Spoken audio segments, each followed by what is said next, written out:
Triumph's decision to evolve the Trident 660 for 2026 feels less like a routine mid-cycle refresh and more like a strategic correction. Introduced in 2021 as the brand's accessible, retro-leaning middleweight roadster, the Trident was never meant to outgun the street triple.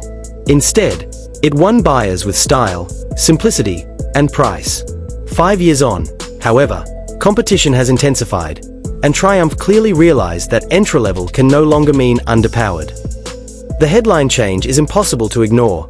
The familiar 660 cubic centimeters three-cylinder engine now produces 95 horsepower, up from 81, with torque rising to 68 Newton-meters. That is not a mild tweak. It's a significant leap that effectively closes much of the gap to more performance-oriented rivals. Crucially, Triumph has achieved this without raising the asking price, a move that reads as both confident and slightly aggressive in a segment where price creep has become the norm.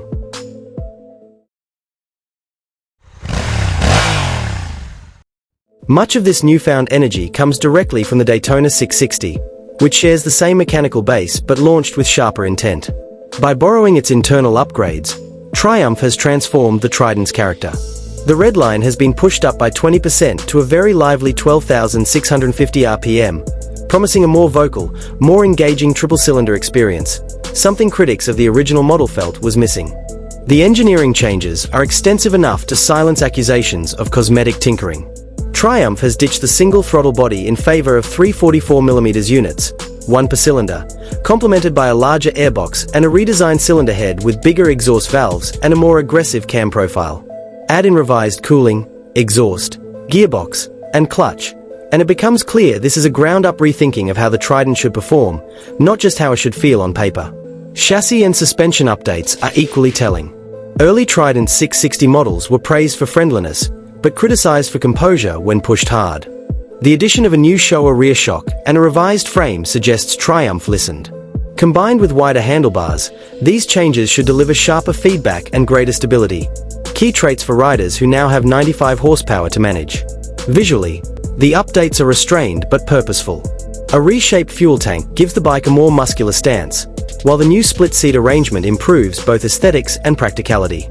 The revised headlight subtly modernizes the front end without abandoning the Trident's clean, retro-inspired identity, reinforcing its role as the stylish alternative to more aggressive naked bikes. Perhaps the most remarkable detail is the unchanged price of €8,695. In today's market, adding power, hardware, and design updates without a price hike borders on provocative. Triumph clearly wants the Trident 660 to stay relevant and dominant among mid-size roadsters. The downside, of course, is that first-generation owners may see resale values soften.